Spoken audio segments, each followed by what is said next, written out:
7:07 p.m. I'd like to call to the order for tonight, open section. First of all, there's nothing to report from the closed section tonight.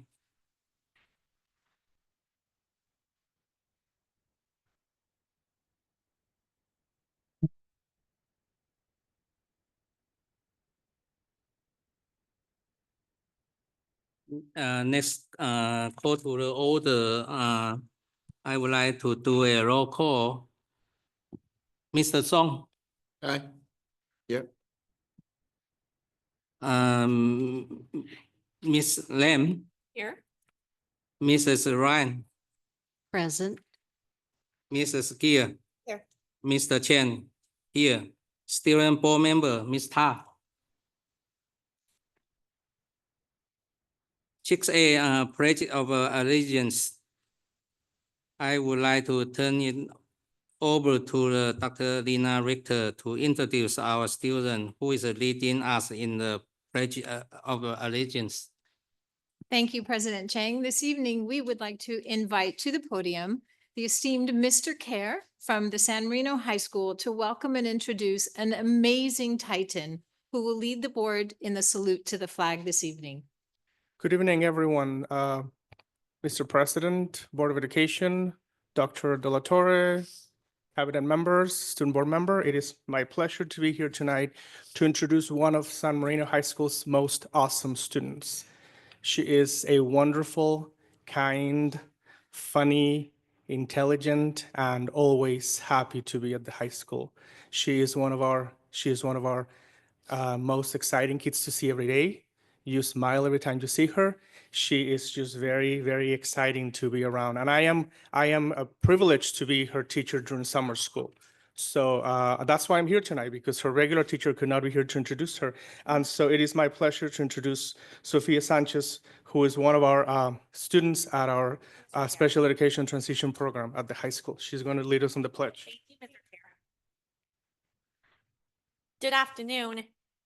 I'm ready to do it, Mr. Chair. Yeah. Everyone rise for the Pledge of Allegiance.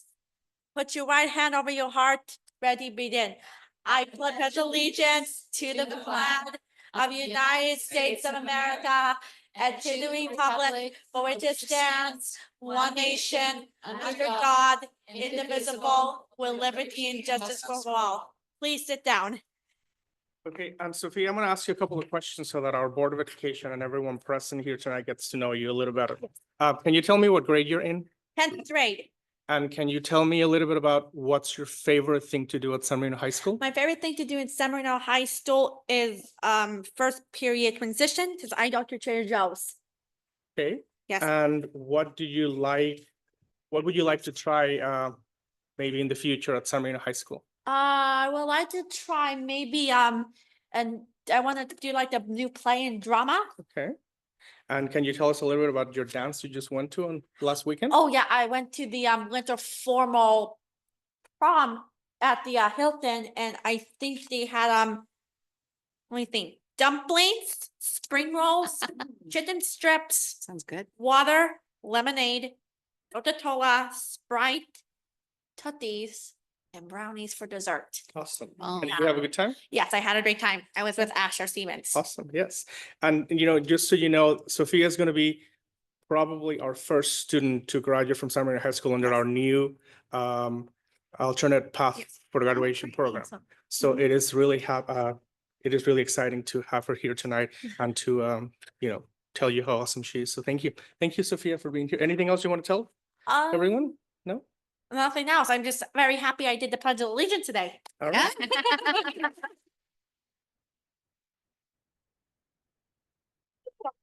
think they're gonna take some pictures for you. Yeah. Thank you. Sophia, thank you so much for leading us in the Pledge of Allegiance. I'm going to ask you to come right up here, and Mr. Kerr, you can come up with her. Yeah, I'm going to give you the certificate. Yes. So we have a certificate for you. Great job. So much, Mrs. Francesca. Thank you.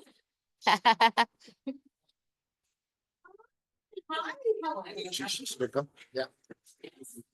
So this is your certificate, and it says in sincere appreciation for leading the Board of Education in the Pledge of Allegiance at the regularly scheduled meeting held on January 20th, 2025. Oh my God. Here you go, sweetie. Okay, so we're gonna take up a picture. And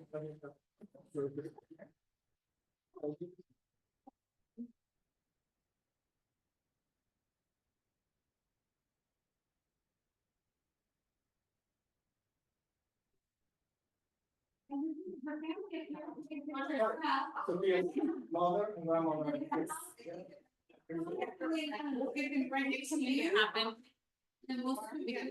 So you have such a beautiful smile. Oh, thank you.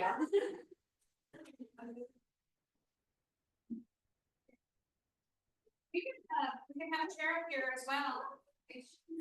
Okay.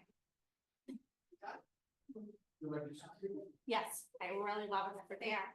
Thank you, Mr. Carter, for coming tonight. We appreciate it. Very sweet. What a beautiful job you did. So. Oh, you too. Okay. All right, thank you. And let's get all close together. Okay, come on. Yes. All right.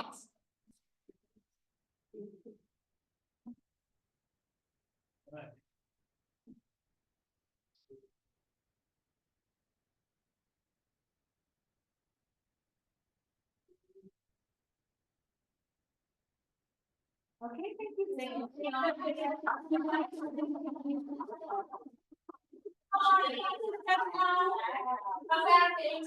So nice to meet you. Thank you for being Mr. Karen. Thank you so much. Thank you.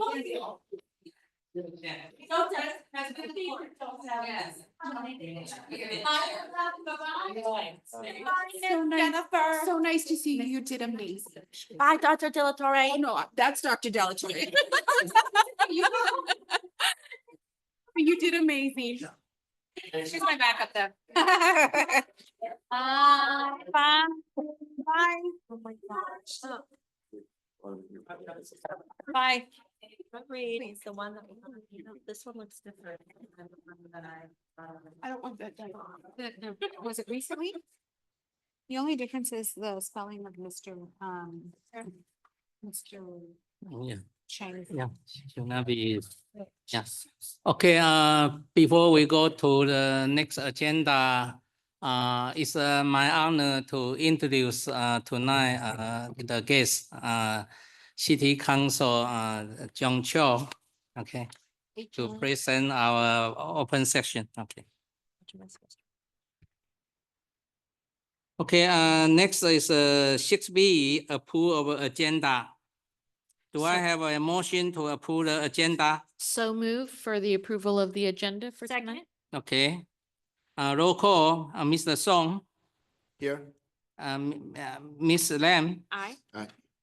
Ms. Ryan, Aye. Ms. Gia, Mr. Chen, aye, and Ms. Ta. Thank you. 6C, approval of minutes. I'd like to make the motion for the approval of the minutes dated January 14th, 2025 in our Board of Education meeting minutes. Do I have a second? Second. Roll call, Mr. Song, Aye. Ms. Lam, Abstain.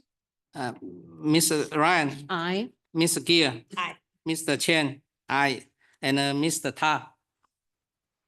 Motion carried. 7, public comment. The Board of Education has adopted the board policy 9323B to ensure the public's right to be heard in any matter pertaining to the San Marino Unified School District. Person who wish to provide public comment will have 3 options to submit public comment. First, submit through an online form. Do we have a? There were none submitted as of 3:30. Second, request to speak during the meeting via room. We do have people on Zoom, yes. So we'll give 1 minute starting now. Communications from the audience regarding matters not on the agenda or items in the consent or information sections. Please provide your comments now, For items in the actions section of the agenda, please provide your comments prior to the board beginning discussion on those items. If you would like to request to speak, please press the raise hand icon to make a request. Dial *9 if you're phoning in, or submit a public comment card. There is 30 seconds left. Hearing after this.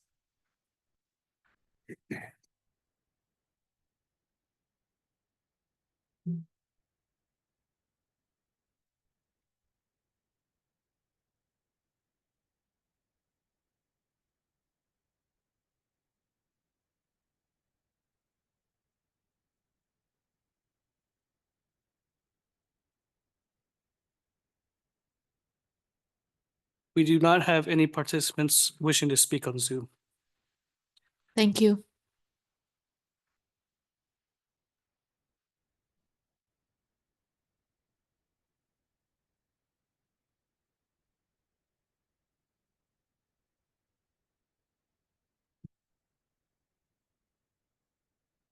Anyone? We do Yeah. not have any. Okay. And the third, request to speak during the meeting in person via the public comment card. I have two.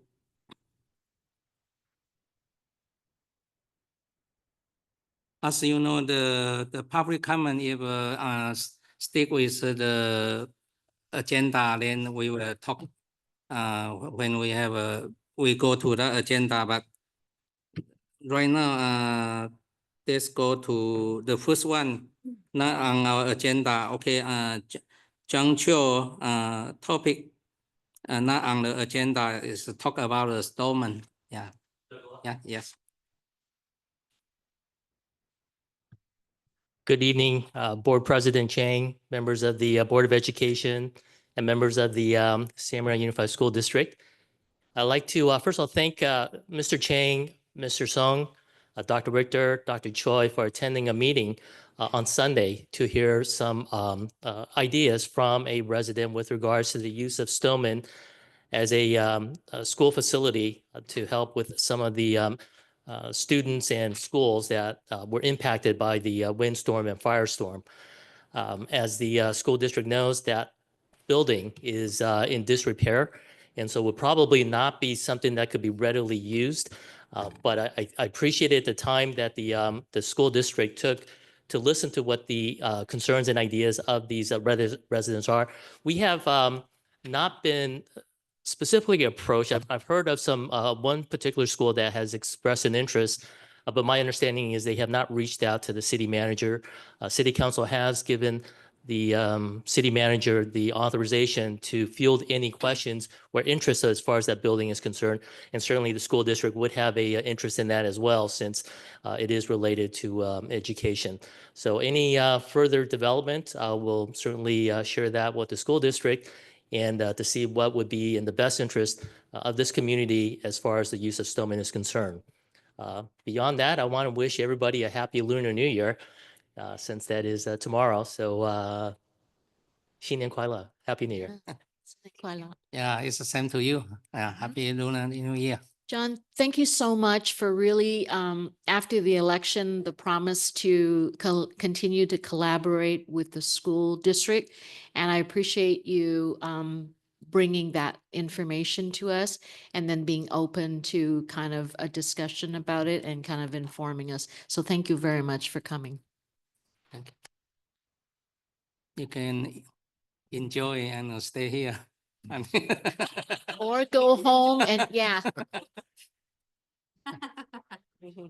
Thank you. Well, actually, it's a very special tonight's Lunar New Year Eve. So usually everyone stay home and eat together. Yeah. So thank you for coming. Share your comment.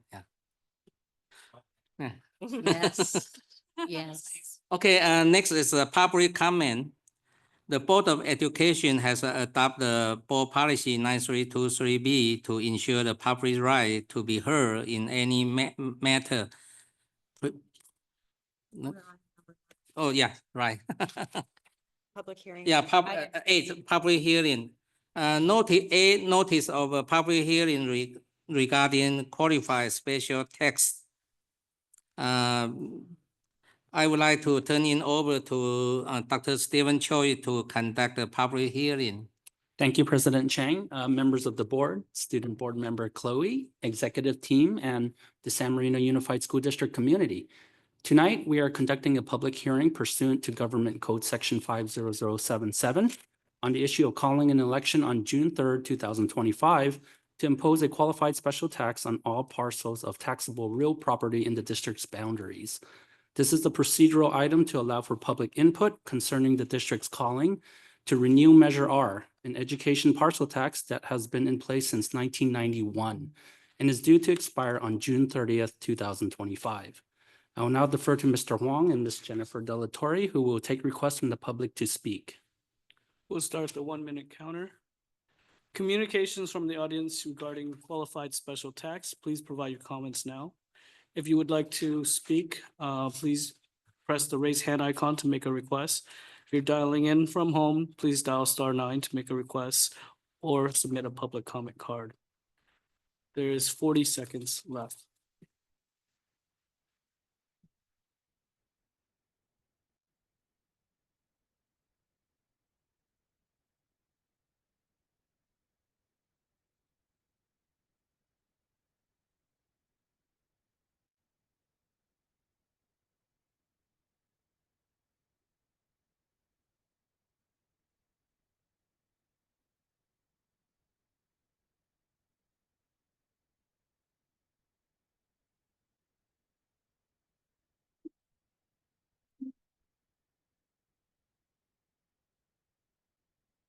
There are no requests to speak. Okay, and then next we collect the public comment from in person. So we have one Christine Gale, topic on the agenda, a notice of a public hearing regarding qualified special tax. Please. Yes, thank you, Board Member Chang, and thank you, board members of the San Marino Unified School District, Superintendent De La Torre, and members of the cabinet. I am here tonight to request that you all consider supporting the resolution to call the election to renew Measure R. Measure R is a parcel tax, as Dr. Choi mentioned, that's been in place for the district for many decades. I'm a proud homeowner and the parent of a HMS middle schooler that benefits from the revenues of this parcel tax. As we all know, the state does not fund sufficiently to provide the kind of educational services and the level of education that we expect from our school district. And this source of revenue is a locally funded source that will provide additional monies for teachers, particularly in the areas of math and science, important technology services to service our school districts, all of our schools going forward. We're asking that that tax be kept at the same level that it's been at, that it's currently at. So it's a no tax increase, much like the bond measure M. And one important distinction that's different from the recently passed bond measure is that this tax actually qualifies for an exemption for seniors. So I, together with a group of us that worked on the campaign for the bond measure, are willing to step forward and help inform the community about this renewal and the upcoming or potential election. So with your support tonight, we are happy to charge forward and inform the community and answer any questions that may arise. Thank you for your support. And thank you. Jennifer, any more? That's all at this time. Okay. So we conclude for tonight public hearing.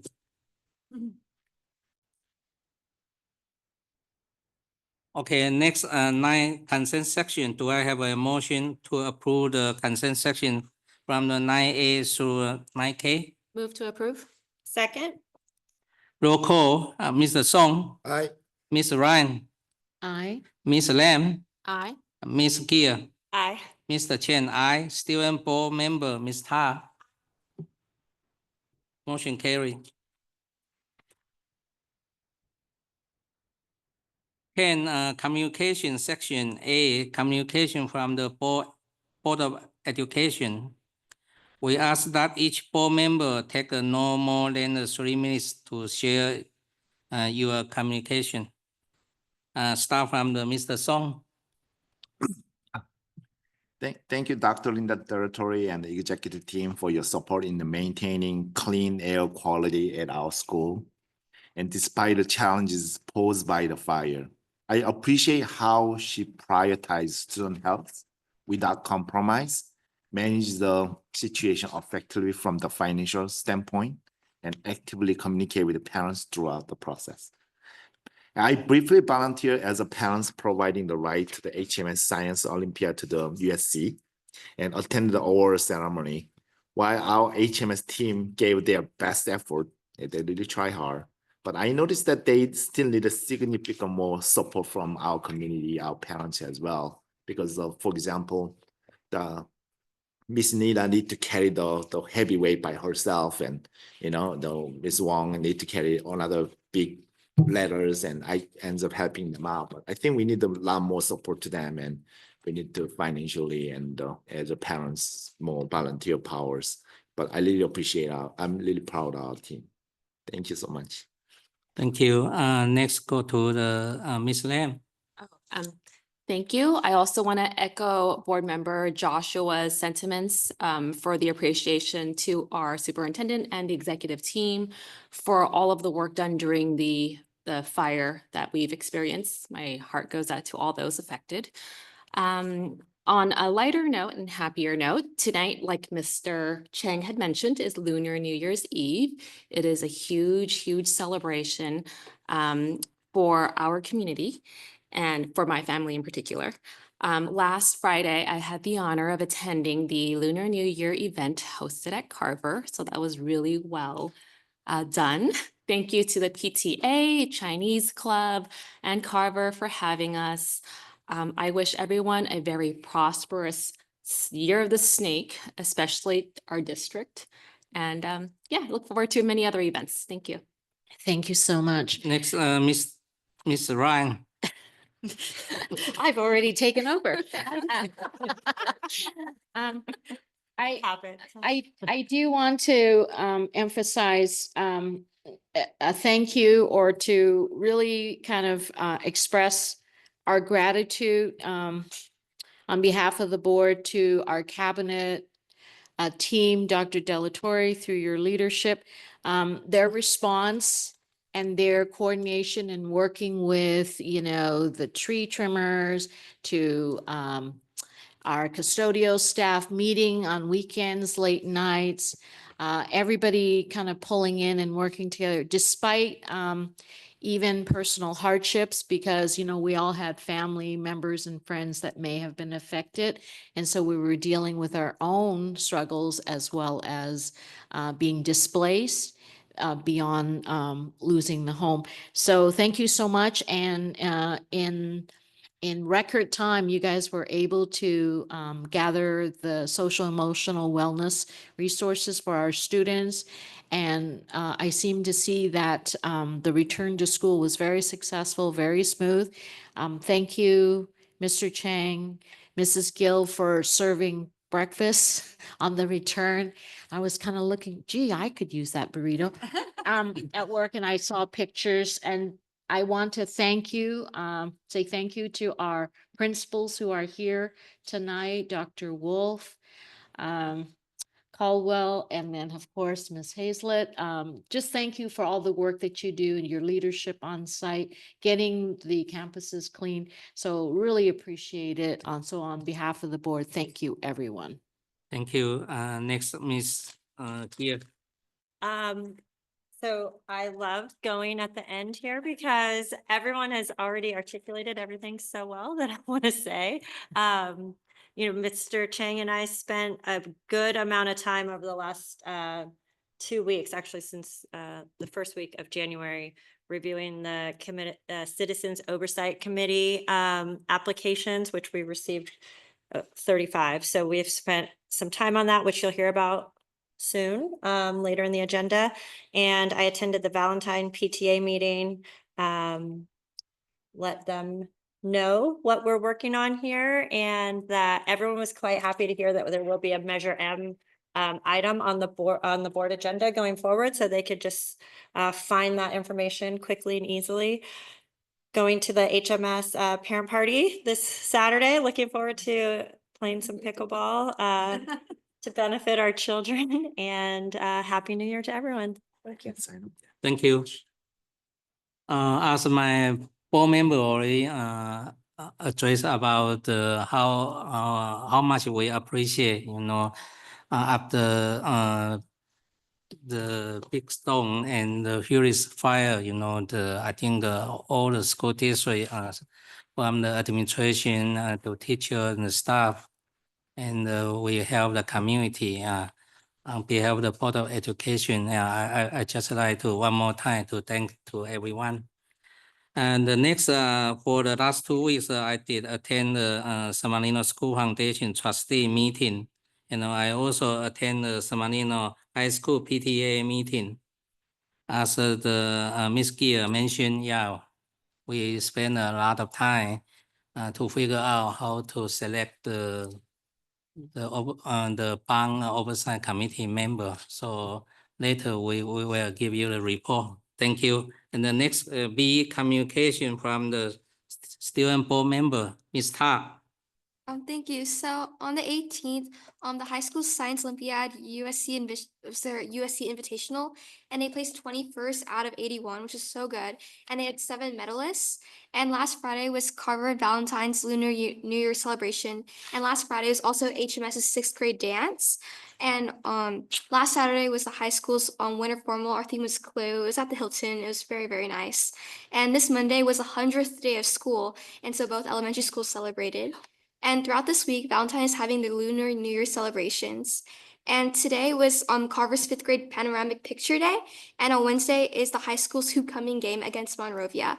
And this Friday is the high school's student teacher volleyball game. And then the varsity basketball senior night. And also a night of choreography dance show at the Nair. Thank you. Next, go to the C, communication from the superintendent, Dr. Territory. Thank you, President Chang, members of the board, executive team, and student board member, who also serves on my superintendent student advisory council, which I held recently, and it went really, really well. One of the sole purposes of developing this council is to really elevate student voice. And I sincerely appreciate just the level of maturity and engagement that these students provide during our exchanges. And I appreciate that Dr. Wolf is there to also just sit and listen to what students have to say about their experiences, and Dr. Choi being there this past time to initiate the survey that all of our students took, and just the students' willingness to speak up and out about issues of concern, what we're doing well, where they think we need to improve. It's just so valuable for planning purposes for the future, and related to Measure M going forward, which I'm going to provide an update on a little later. But I also wanted just to let everyone know that last night, the Federal Office of Management and Budget issued a memo mandating that federal agencies pause disbursements of federal grants, loans, and financial assistance by 5 p.m. tonight. And this announcement caused a wave of anxiety among organizations that rely on federal funding to provide services, and is receiving considerable media coverage and generating some community inquiries. At noon today, we received information clarifying that funding for public school programs, such as those for students who are either low income, they receive special education services, are unhoused, or would qualify for free and reduced lunch, will not be impacted by this. And then later on in the afternoon, we learned that a federal judge has blocked implementation of the funding freeze entirely until Monday, so that has been put on pause. These are short-term assurances They are positive, it's positive news, but we will nevertheless continue to monitor all developments related to this situation, and we will communicate any potential local impact widely. So we're hoping that this too shall pass. I wanted to also express my sincere best wishes for everyone celebrating the Lunar New Year this evening, and also to just say thank you for being here when really you should probably be home with your families, celebrating and enjoying this time together. But I'm grateful that you're all here. So thank you so very much. Also, just a quick shout out to my executive team for really helping to make the reopening of school seamless. Thank you so much for the Board of Education's leadership. You all really helped provide guidance and help make our jobs easier in that endeavor. And also the principals who stepped up. They were here on their campuses, walking the campus, making sure that we were inventorying all the damage from the windstorm, making sure that we shored up any unsafe conditions, and maintenance and operations did an amazing job. I have to acknowledge our Director of Maintenance and Operations, Mr. Gil Cardenas, for all the work that he's been doing. And I also want to reassure our parents that we are providing the safest environment possible under the current conditions as a public school district. And I have been communicating with many parents who have had concerns that are understandable under the circumstances. But we are also communicating with Dr. Barbara Ferrer. She's the director of the Los Angeles County Public Department of Health, and has given us guidance that we are following strictly. We are certainly doing what we can to make sure that every single classroom has good air quality. Our principals are all consistently monitoring the air quality every single day to make sure that it's safe for our students to be outdoors. If it is not, they will implement an inclement weather schedule, and that would happen district-wide. So we feel at this time, based on expert advice and guidance, that we were doing all we have within our power to make it a safe, clean learning space for all of our students. And we're going to continue to do just that. So thank you to the principals. Thank you to the executive team. Thank you to Dr. Richter, who is still evacuated from her home in Altadena and living in a hotel room in Glendale, for showing up every single day. She hasn't missed a single day. Her work ethic is beyond reproach, and we appreciate her leadership. So thank you very much. My pleasure. That's it. Promise. Okay. Yes. Okay, thank you for Dr. Territory. Next 11 is an information item.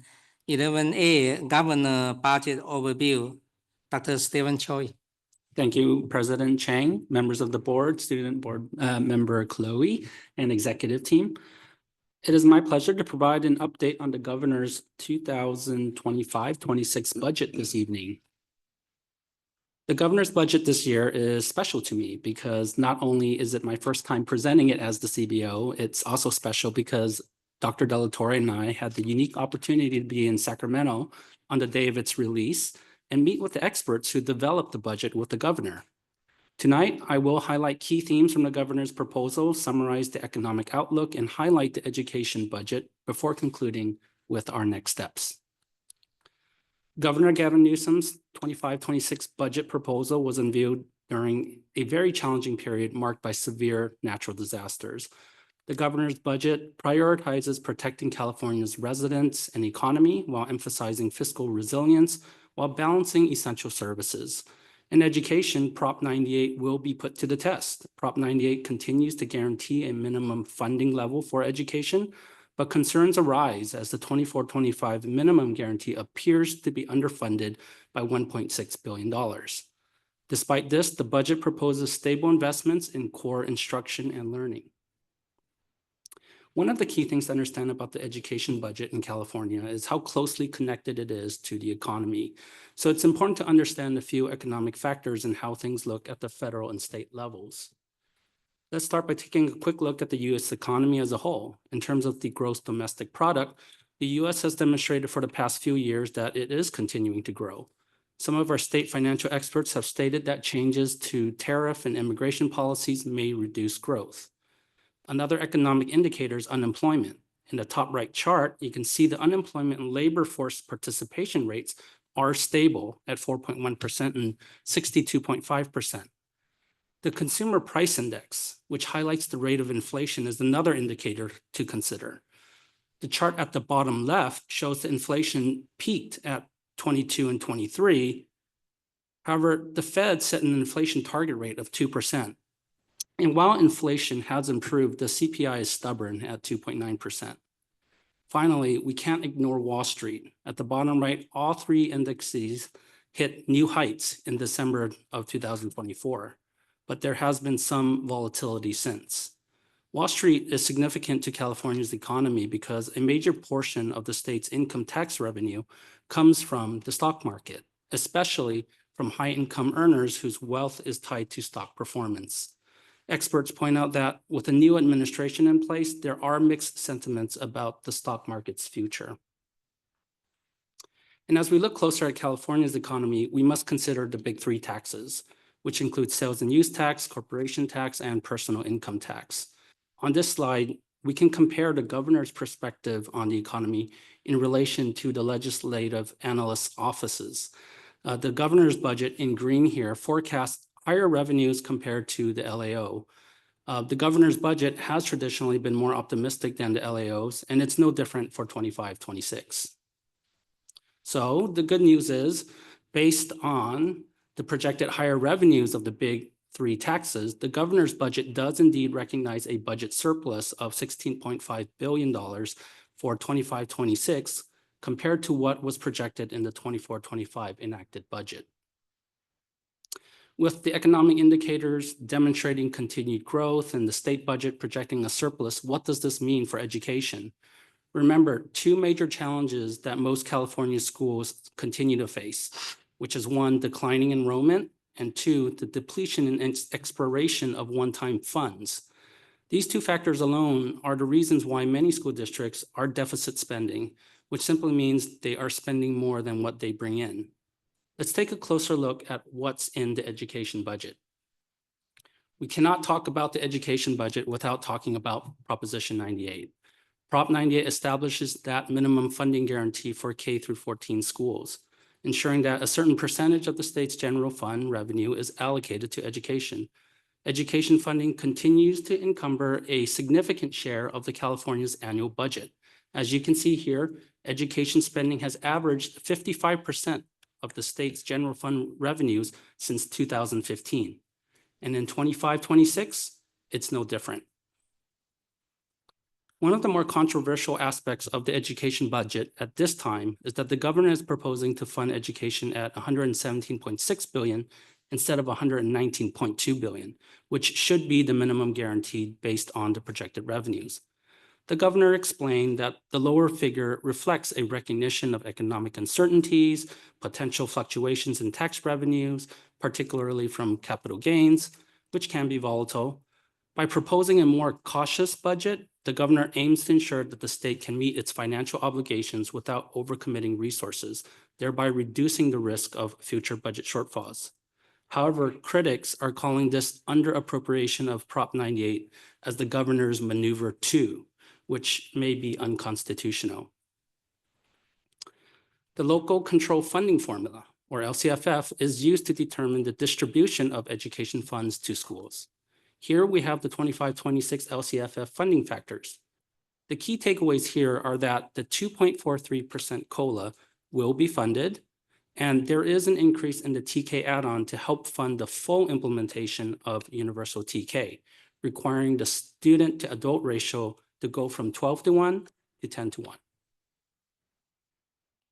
However, school finance experts are bringing attention to what the real changes could be. In 22-23 and 23-24, significant investments were made to the LCFF per ADA, while growth in 25-26 will largely be driven by the implementation of universal TK and reduced staffing ratios.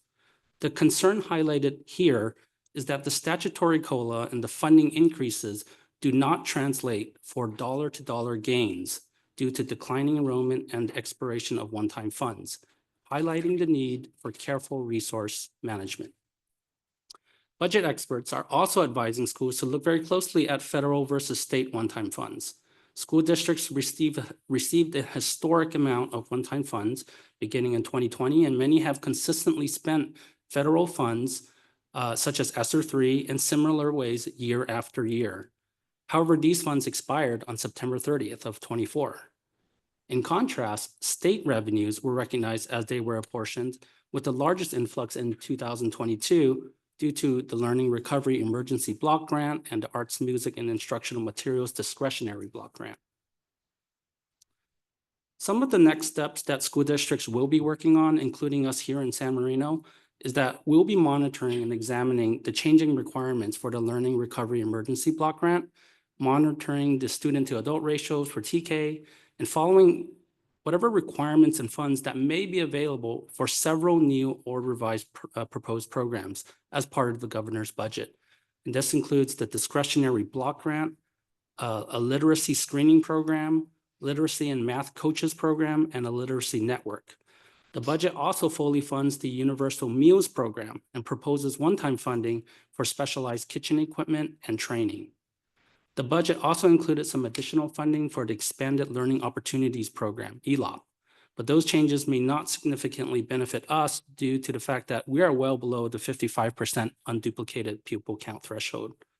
One other program that is not listed here, but is of interest to us, is funding for the school facility program. We anticipate more information to come from the Office of Public School Construction soon, as the Proposition 2 program is being implemented by the state. Moving forward, we'll use the School Services of California Financial Projection Dartboard to translate our numbers on COLA, employer contribution costs, and other factors, including mandated block grant revenues. For the immediate future, we will continue to work together with our administrators, teachers, parents, students, and the community to develop the LCAP. In fact, I'm looking forward to presenting to the LCAP committee tomorrow on school budgets. Over the course of the next few months, the state budget process will move forward with the Senate and the Assembly providing input and feedback on the governor's proposed budget. The governor will release the revised budget in May with more updated info. The legislature will release its version to the 25-26 state budget by June 15 and negotiate with the governor in hopes of reaching an agreement by June 30th. I will be presenting to the board our second interim report in March and will provide another update once the May revise is available. And as I conclude the governor's budget update, I am once again reminded of my recent visit to Sacramento with Dr. Delatorre earlier this month. During one of the Q&A sessions, Dr. Delatorre raised a thoughtful question to one of our state experts, asking, how does San Marino Unified School District, one of the lowest funded public school districts in California, navigate the ongoing fiscal challenges associated with rising employer contributions and the increasing costs of special education? The expert paused, and as Dr. Delatorre and I waited for a potentially insightful response that might address our district's financial challenges, she responded and asked, did you say San Bernardino or San Marcos? This moment highlighted a sobering reality. While the state budget constitutes a significant portion of our revenues, San Marino Unified is not always at the forefront of consideration during the development of these budgets. Our district's financial health depends heavily on local revenues and the support of our community. This includes contributions from our schools foundation, longstanding parcel taxes, measures R and E, and the recent bond measure M, and the tireless efforts of our PTAs and community groups who consistently step up to address the funding gaps left by the state. I will conclude with that thought as I look forward to the budget developments in the weeks ahead. Thank you. Any question or comment on the Dr. Choi? I have a question for those data. I think that's before the storm, right? Correct, So correct. You think this is still effective, or we should wait until the March?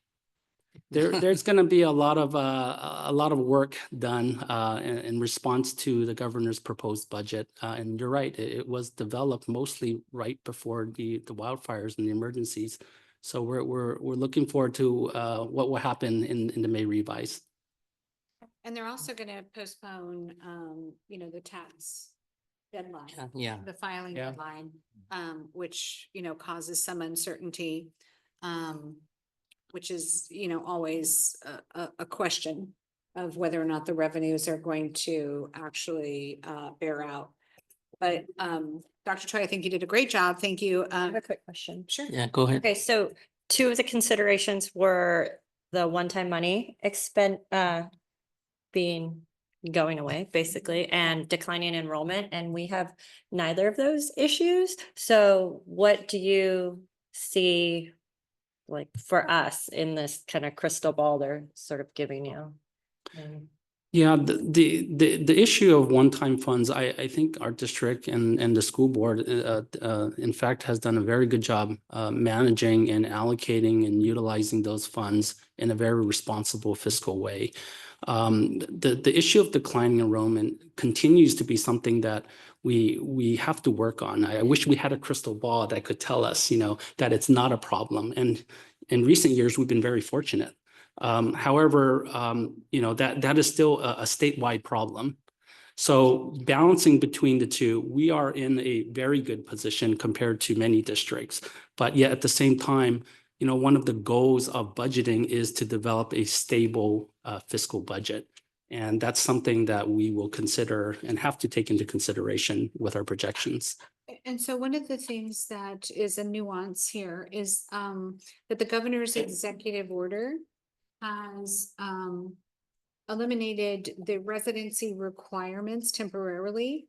And therefore, any student who has been impacted by the fires has the right to enroll in the school of their choosing, basically. And the district of their choosing. Yeah, not the school, the Yes. district. Thank you. And so we have, being a good neighbor and trying to, help the situation.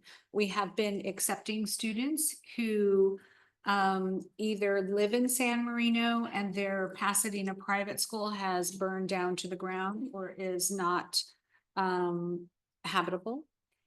We have accepted them. They've been our priority as resident students.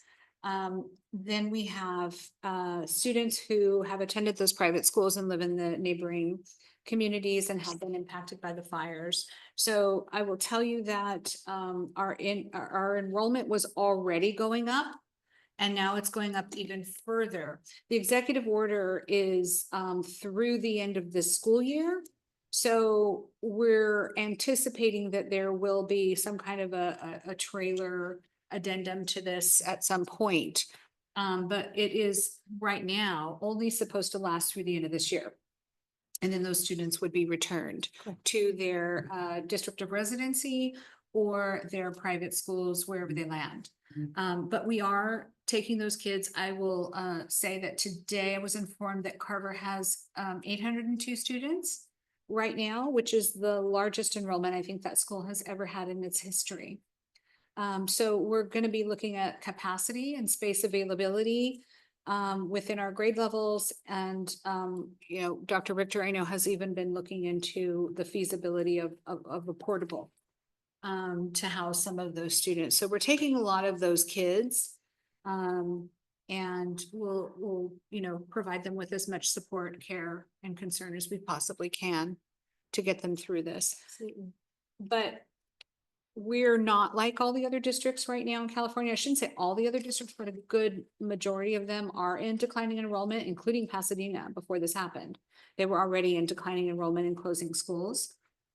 We have the opposite challenge, which is a good problem to have. We're looking for space. And so I'm so grateful that the community supported Measure M and that we are going to be able to, present those challenges to the board to help us resolve. And it's for long-term planning and for fiscal stability in the out years. I think that we're in a very strong position. Okay, any more question, comment? If not, let's go to the 11B, Major M update. Dr. Territory and Dr. Choi. Thank you. So we'll just pull up my presentation. Oh, well, that's the wrong one. That's not the Measure M one, that's Vice President Gills.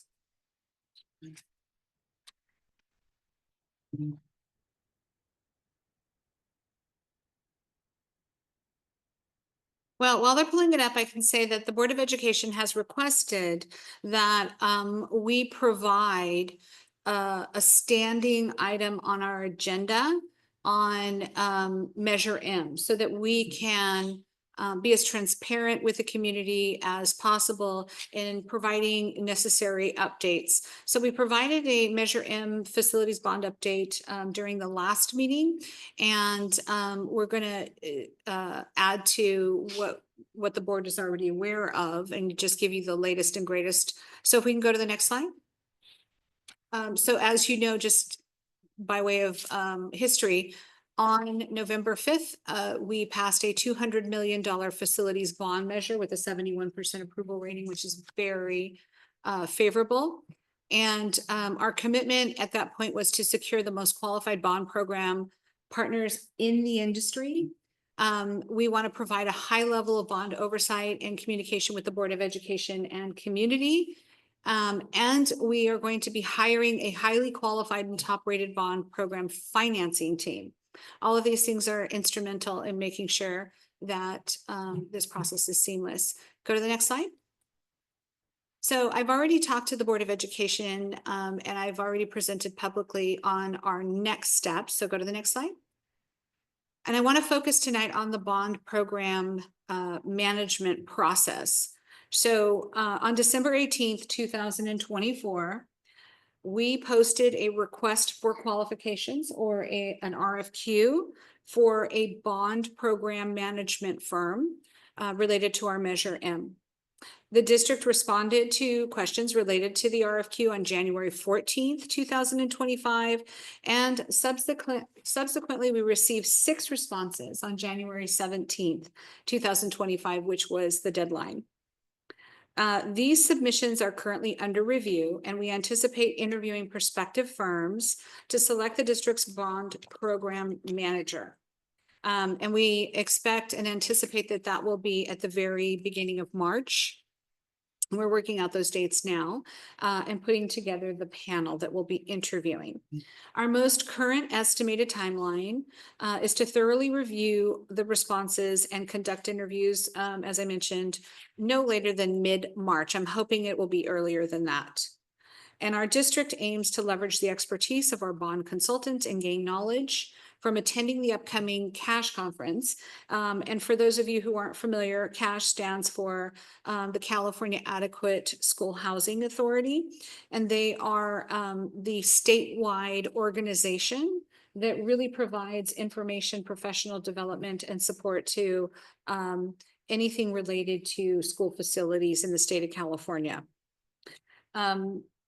We are really looking to hire in the interim a financial person who is going to be a bond consultant.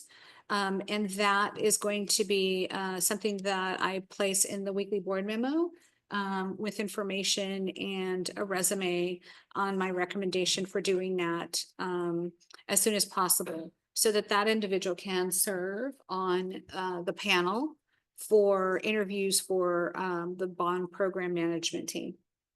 The 6 firms that responded are highly qualified, highly reputable, very experienced, good references. And so it's going to be a matter of just determining the fit for our school district. And we look forward to that process. So again, that is looking like early to mid-March, no later than mid-March. And then we will bring that firm to the board. And then once that's done, we're going to be in a position to start working with the Board of Education on putting together their priorities. So we are very excited about that. Things are going to move a lot quicker once we have our bond program management team in place. Next slide. I'm not going to go into detail on the Bond Oversight Committee because that is a presentation that will be delivered by Vice President Gill this evening, except to say that we are super excited that this committee will be seated. The deadline was February 10th.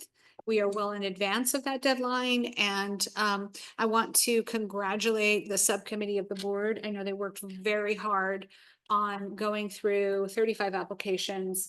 It was a big, heavy lift, and they completed that process and worked really hard in making sure they made the right selections.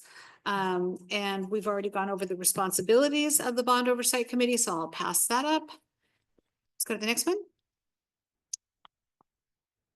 And you've seen this organizational chart. This gives you just a sense of what we're looking at in terms of putting our team together for Measure M. Go to the next slide, please.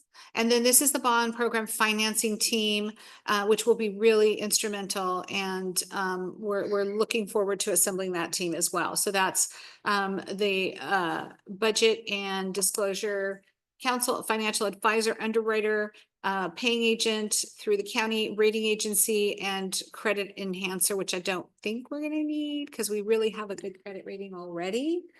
So we can probably forego that. Next slide. And then I just opened it up for questions. Does anybody have any questions on where we're at? I will say to the board that we are within our timeline, even though we got sidetracked because of the windstorm and the fire. We were closed for 3 days, and yet we're still within our time frame. So I think we're doing pretty well. Anyone have a question? No question. Just a quick statement to basically, thank you guys for working on this.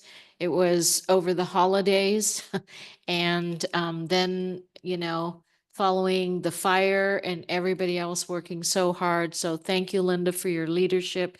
Thank you, Mr. Chang and Mrs. Gill, for your tireless work. It must be so hard because you have so many qualified candidates, and we have such a wonderful problem when we had so many, apply and wanting to serve. So that's a wonderful thing, but it makes decision-making really hard because you literally could have picked everyone and then you would have been okay. But we are kind of confined to only having 7. But we and- still need help. So No, even though no, there's I'm other- Chinese New Year, so I can't, be helping. Oh, I leave but that's here. convenient. Okay, I'm kidding. Of course I will help. okay. That's it. No, I just wanted to thank you guys for working so hard. I know what it's, Yeah. like to, to do that. So, Okay. okay. Please forward this presentation to Yes. Paul. So Paul can, after New Year, they can study. Yeah, thank you for that great foundation of information for the community at large. And I Yeah, think that's thank a you, Linda. great tool to build on going forward. And Continue we to don't do. need to redo it every time. We just keep adding to it. It's Yeah. great. Great. you. Thank you so much. Okay, next is 12 action item. The 12A audit financial statement as of June 30, 2024. I would like to turn it over to Dr. Stephen Choi and the District Auditor, Mr. Taylor Uris, to Thank you, present President. the District Audit Financial Report. Okay. Thank you, President Chang, members of the board, student board member Chloe, and executive team. On the agenda, we have an action item and a presentation of the audited financial statements as of June 30th, 2024. This item provides a comprehensive overview of our financial position and operations for the past fiscal year as evaluated by an independent audit. To walk us through the highlights from the audit report, I'm pleased to welcome Taylor Aldrich, our auditor. Taylor has worked closely with our team to ensure the audit process was thorough and transparent. Please join me in welcoming Taylor to present the report. Thank you, Dr. Choi, and thank you, board members, for having me here to present the results of the audit. Once again, as I like to always point out, the audit is a very long process. It started last spring and just ended last month in the middle of December, and involves not just the hard work of the business office to provide us the information we need, but we also deal with the school sites and a lot of the other educational service departments for many of the compliance areas and things that we're required to look at too. So it really is a whole district effort to provide us all the data and backup support that we need to provide our opinions on the audit report. So go ahead and go to the next slide. It's just kind of a quick, what's the audit purpose? It's our job as auditors to give an opinion on the audit report. It's actually your audit report. And then there's going to be 4 letters, or 4 opinions, which I'll talk about. That is our piece that we give an opinion on various aspects of that audit report. And you can see the various departments and federal and state departments that require this as well. So the next slide. These are the 4 independent auditors reports that we provide. So as part of that nearly 90-page report, there's 4 letters in there that are coming from our firm, and where we're going to opine on various aspects. And I'll just go straight into the first one. The main one is the report on the financial statements. Go ahead and go to the next slide. That can be found on page 1. And that's the overall opinion we're going to give on the financial statements and the notes and the required supplementary schedules and things that are there. We were able to give an unmodified opinion, which is the highest opinion that we can give. And it basically means that the financial statements are fairly presented and in accordance with the proper accounting principles. I do want to point out that because you have, because of the relationship with the foundation, we do include their financials as we're considered a discretely presented component unit, but we actually do not do the audit of the foundation, but the numbers are in there, and we refer to they have their own independent auditors, and we refer to their opinion on that. So our opinion is just on the district's financials. Just want to point that out. So a very clean audit there, or report there. Go on to the next one. So because you're a governmental entity, one of the things we also have to report on is we have to review the internal control structure over your financial reporting and on your compliance, and give an opinion on that. That's near the back of the report on page 74. And we were able to give a clean opinion there that we did not come across any deficiencies in internal controls that we consider to be material weaknesses or any material non-compliance. So a clean opinion there. Right after following that is an opinion on the next slide, sorry, is because you receive above a certain threshold in federal funding, you're required to have what what the federal government calls a single audit, where we test various major programs and give an opinion on that. This year, the 2 programs were the child nutrition cluster and the special education cluster. And we were able to give clean opinions there that there were no material non-compliance or discrepancies in the internal controls with the federal programming. So a very clean opinion there.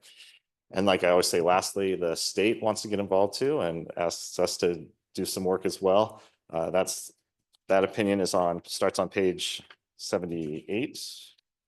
Okay. Or sorry, 79. But I like to point out page 81 is actually going to show the whole list of all the various programs that we have to test. And that list just keeps expanding.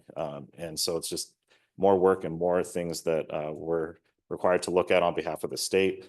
And with that, we were able to, so a lot of new things that are coming and for us to test. But this year we were able to give a clean opinion on the, again, there was no major state compliant. Oh, sorry, we're next slide. We were able to give a clean opinion that there were no deficiencies in compliance reporting, that were any material compliance issues, and the internal controls were clean on that. The next slide, we did want to point out, there was one reportable issue that we had to report on this year. It had to do with one of these newer programs, the Expanded Learning Opportunities Program, ELOP.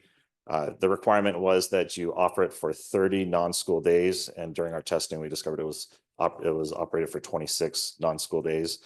So it was something we had to report, but again, it didn't impact our opinion over the compliance and the controls and things that are in place. And then just some other parts of the audit on page 67 is just a nice reconciliation page. So the unaudited actuals come to you in September, back in September. And there's a reconciliation page where we show the differences between this audit report and that. There was one tiny little one, and it just had to do with this new lease standard that we have. I believe it was like $3,000 or some difference there, but pretty much everything else was clean and exactly what you approved and saw back in September. And then we also would report on if we had any difficulties or disagreements or issues with management as we do our audit. There's audit standards that we're required to report that to the district, and we did not have any of those to disclose. So again, very clean audit, very good job. with just the one, again, just the one state compliance issue that we had to report on related to the OEP program. So again, I want to thank the staff and all the help. And again, we asked for a lot. We're sending a lot of requests. It's a lot of hours on our part. And I appreciate the work they're able to give and the responses they were able to give so we can do our job and issue this opinion. So any questions? Or can I take questions? Any question? Okay, thank you so much Thank for you. your audit report. This is an action item that the board Okay. take Move action. to approve. Can I have a motion? Second, Okay. Roll call. Mr. Song, Aye. Ms. Lam, aye. Ms. Ryan, Aye. Ms. Gill, Aye. Mr. Chen, I, student board member, Ms. Ta. Aye. Motion carry. Thank you. Thank you.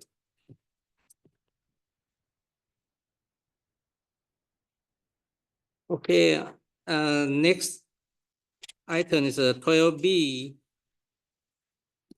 Bond Oversight Committee Application Recommendation.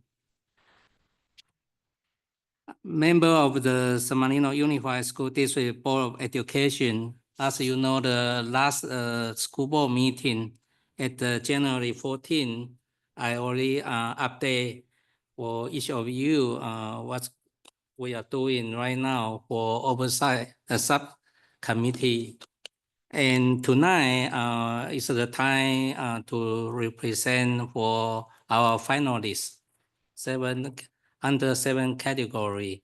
So right now I'd like to refer to my colleague in the subcommittee member, Vice President Francesca Gill. Thank you. Thank you, President Chang. Good evening, members of the San Marino Unified School District community. Thank you for joining us tonight for this important school board meeting. I'm pleased to announce that the subcommittee of the Board of Education has completed its search for members of the Measure M Bond Oversight Committee. After carefully reviewing 35 outstanding applications, the subcommittee is ready to recommend 7 highly qualified individuals to the full Board of Education for a 2-year term. The purpose of the Bond Oversight Committee. The Measure M Bond Oversight Committee plays a crucial role in ensuring the responsible and lawful use of funds allocated for the construction, repair, and modernization of our schools. This 7-member committee is tasked with, I'm not sure where this is. You're good. You're good. Okay. You're good. Okay. Yeah. Okay. Yeah. Number 1, monitoring expenditures, ensuring bond funds are used strictly for construction, reconstruction, rehabilitation, replacement of school facilities, furnishing, equipping, or leasing property for school facilities. Number 2, public advising, informing the community annually about the appropriate use of bond funds, ensuring they are not diverted to operational costs such as salaries. Number 3, compliance verification, confirming that bond proceeds are spent only on projects approved by the public prior to the bond measure vote. That would be our project list. Number 4, audit review, evaluating annual independent performance and financial audits to verify proper allocation and expenditure of funds. In summary, the Education Code mandates the Bond Oversight Committee to review and report on bond fund usage, ensuring transparency and accountability to our voters. The selection process. The subcommittee received a diverse pool of applicants, each bringing unique skills and experiences. Our selections represent mandatory categories and demonstrate exceptional knowledge, service to the school community, relevant experience, and active association with required groups such as senior citizen organizations, taxpayer organizations, the business community, and PTAs. After a thorough and thoughtful process, we are confident that our recommendations provide a balanced representation of our community to serve on this committee. Subcommittee recommendations.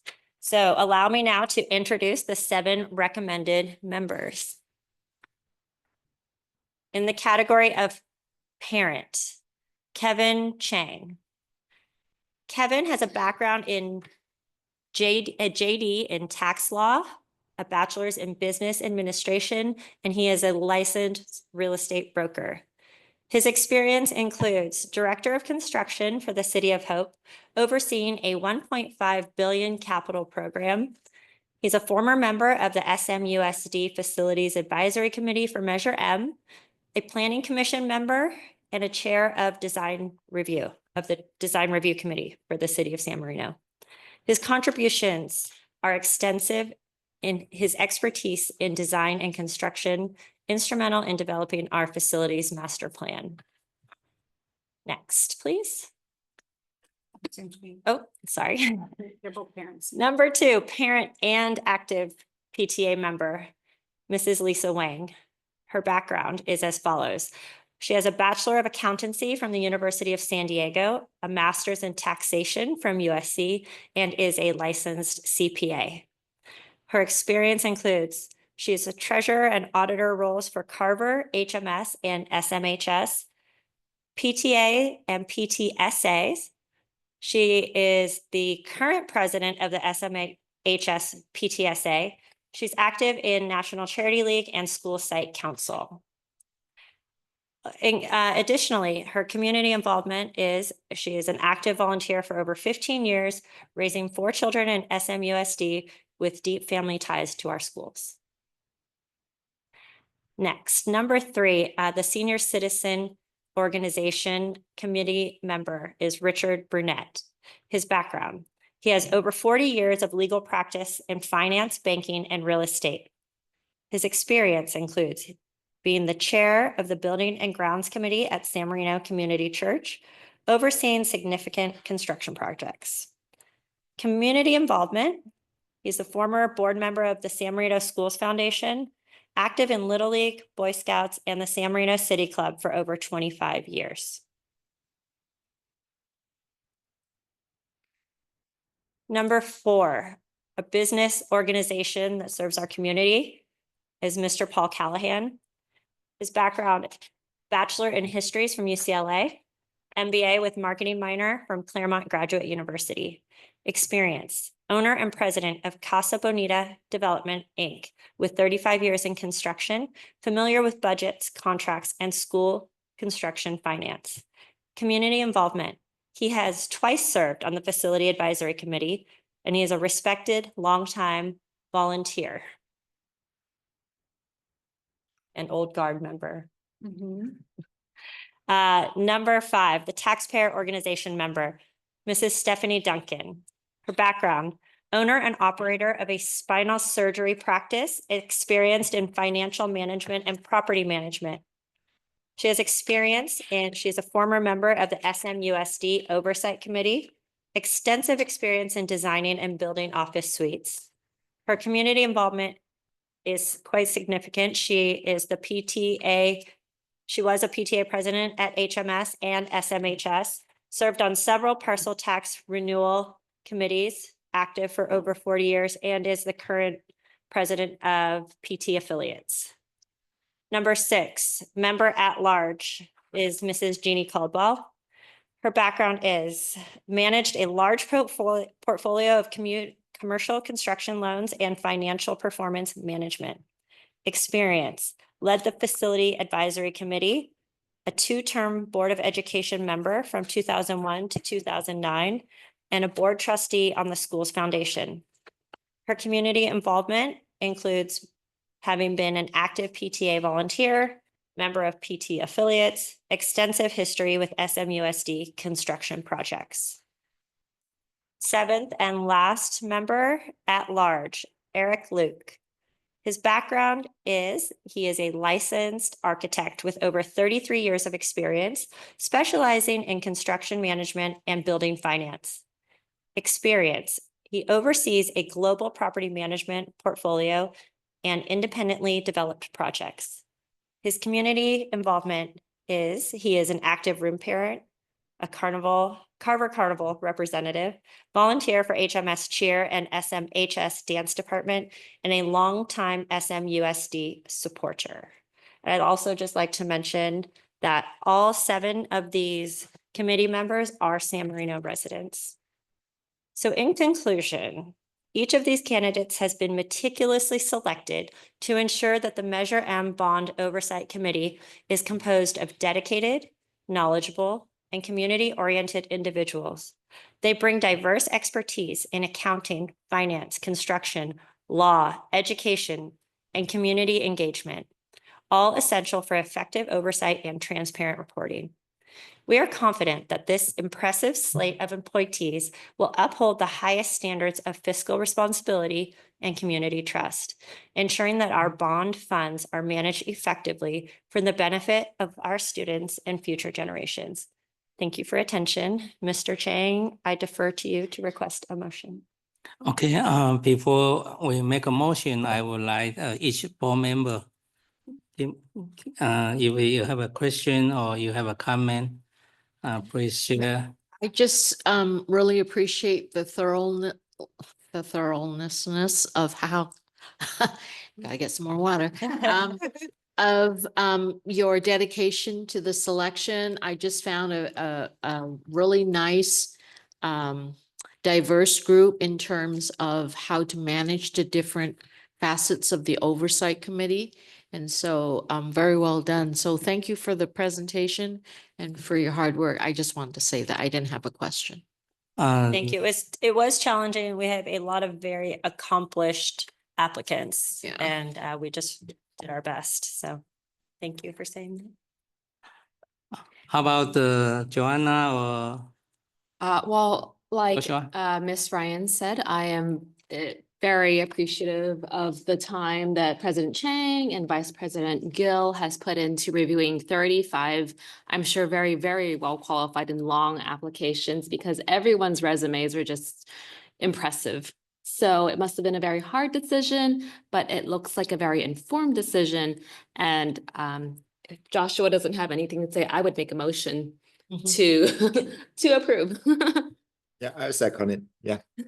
Okay, there you go. Yeah, there you go. Okay, Okay, Joanna make a motion and Josh second. second. So Okay, roll call. Aye. Mr. Song, Aye. Mr. Lam, Aye. Mr. Ryan, aye. Ms. Gill, Aye. Mr. Chen, aye. Student board member, Ms. Ta. Okay, motion carry. I congratulate the 7 finalists. Actually, to me, this very tough to make a choice more than my election for 6 times, yeah, because everyone is very qualified. But one thing I also want to mention, there's several, they just joined the San Marino community. So I believe this is the 2-year term.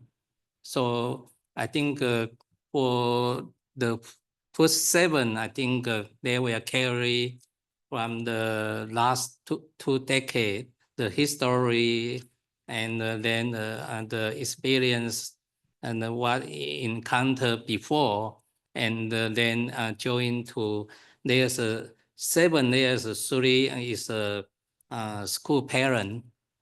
And with that, those the applicant, this time did not pick up, because they are new, but they can learn. I think the 2 years should be very quick to pass. Yeah. So I think everyone, whoever want to serve for San Marino Unified School District community, always have a chance, always welcome. Yeah. Yes. And thank you for your application, everyone, right? Okay, if there's no more question, I want to conclude for this survey election. This to me is a long process. Yeah. Okay, thank you to everyone.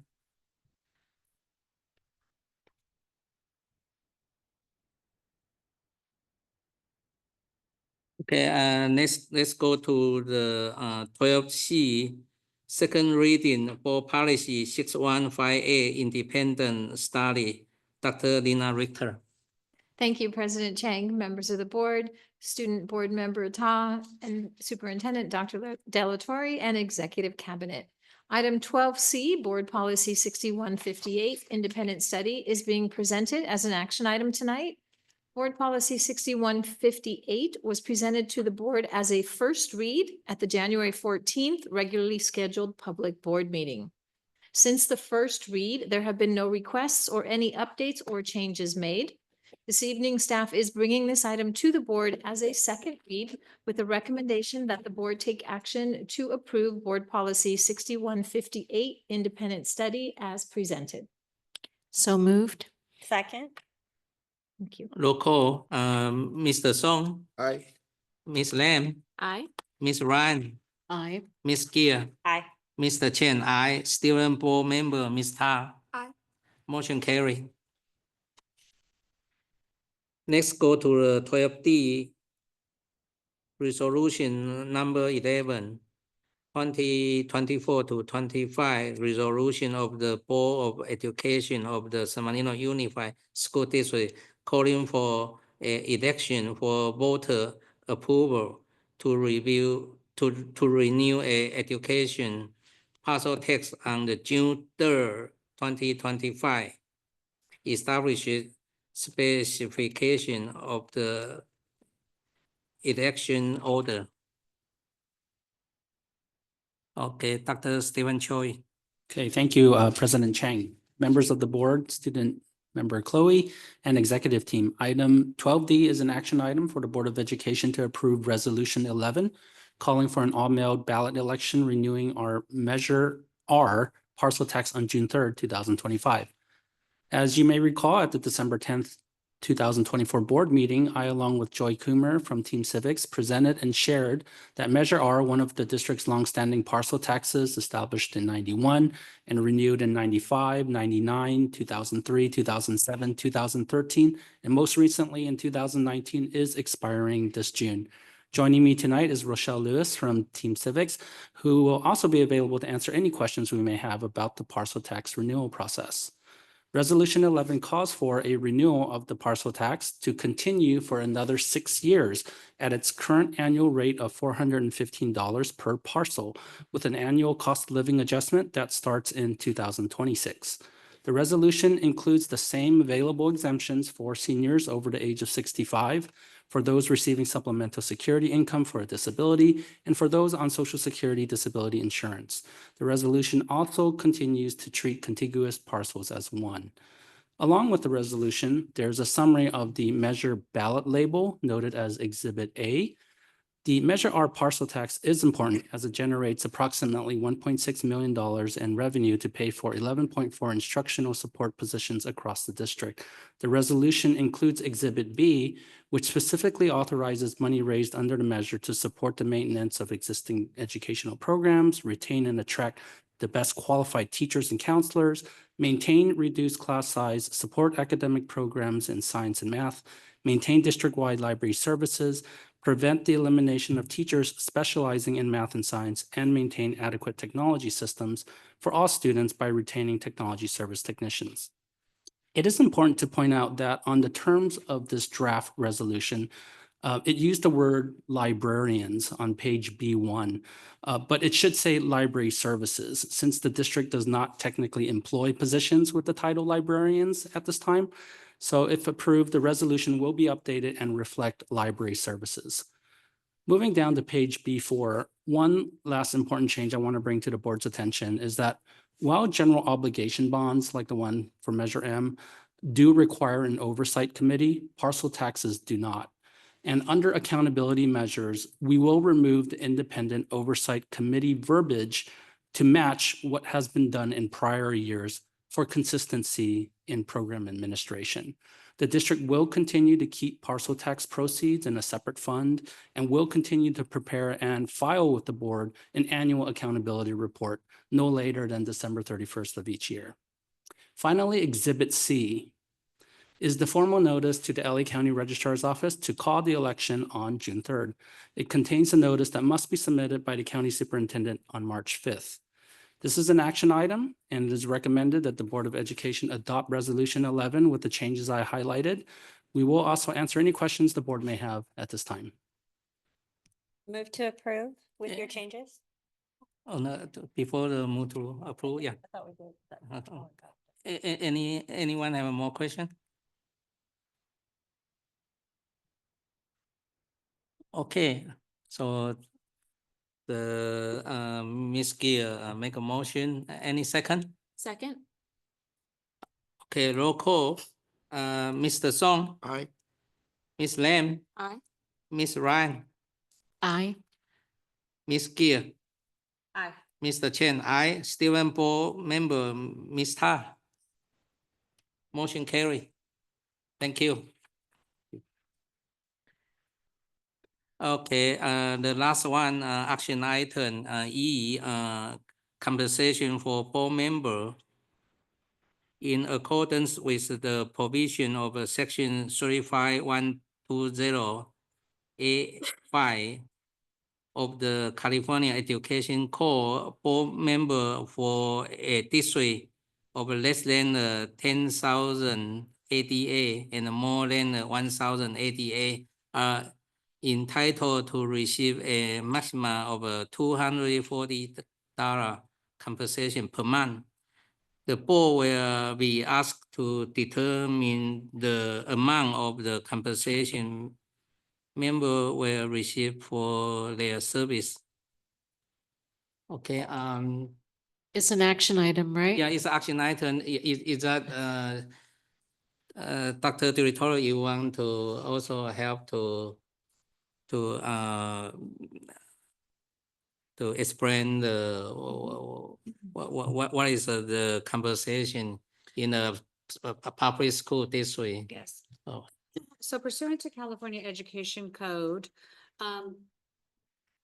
elected officials in public schools are entitled to receive compensation monthly for attending meetings and for their related board member duties.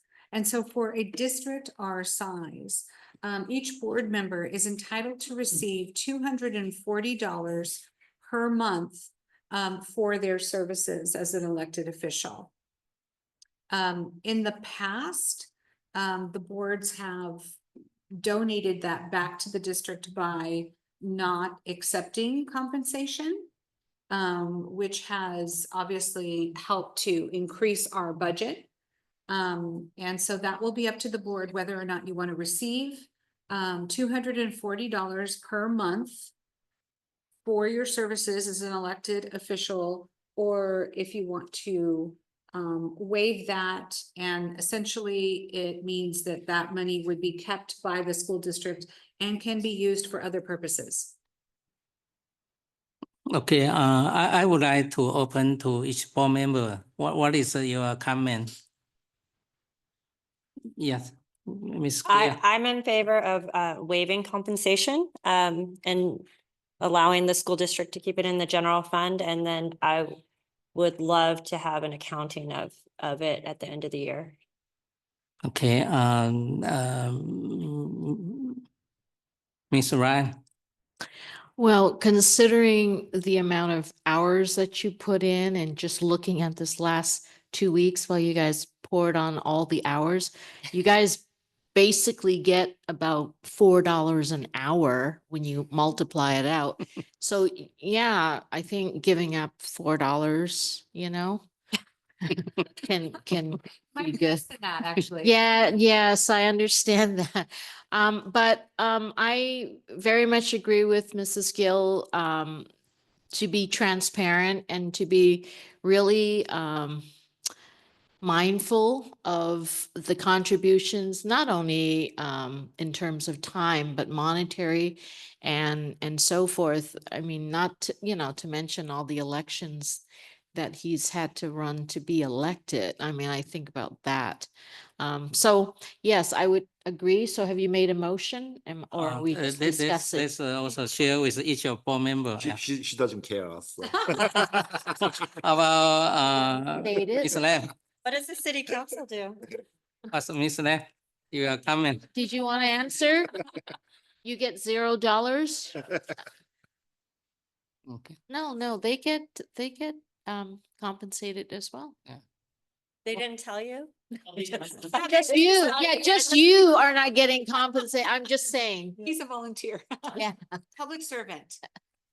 Okay, let me make my comment, you know, Well, they want to yes, make a go ahead, comment yeah, because go they ahead, don't- yeah. they want to be cared about. That doesn't care us either. Does not care. I wanted to go on record as saying that.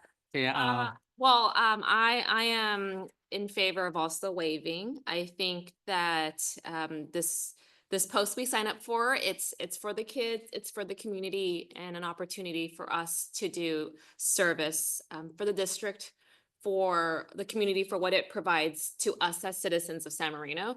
So I am happy to waive. Just Okay. wave then. Waive. Waive. Yeah. how about student opinion?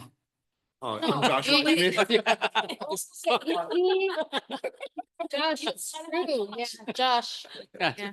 Yeah, I'm favoring of the waiving it too, because I mean, I appreciate all the board and they're working so hard and they just pouring all the heart and energies and they wanna even pour the money to the whatever the we could get a compensation. So I'm willing to be in the same boat and I'm willing to just participate in this community, and although it's not that much, I wish they can help the school community. Okay, and student board opinion, give us a direction. Give us the directions. Tell us what to do. Yeah. Oh, we get the money. She said, "Why don't you-" Did you say give it to you? Give it to me. She says to give it to her. Okay. All right. I mean, is she? Is that, Right now, I don't think students are, although there is some legislation proposing that, but yeah. Wow. I'd be okay with the student actually Yeah. taking it and not the grownups. Yeah. okay, Now or? okay, my comment, I've been wait for compensation 24 years. If right now you give me the check, I don't know how to spend. Yeah, so. Okay, All right. this have a Probably motion, over yeah. For Yeah, dinner? I move for the Board of Education to waive compensation. Second, Any second? second. Okay. A roll call, Mr. Song, Alright, Ms. Lam, Aye. Mr. Ryan, Aye. Ms. Gear, Aye. Mr. Chen, I, student board. Motion carry. Our student board tonight make a lot of motion, yeah. Yeah, from the bond to the board compensation. Very involved. Yeah.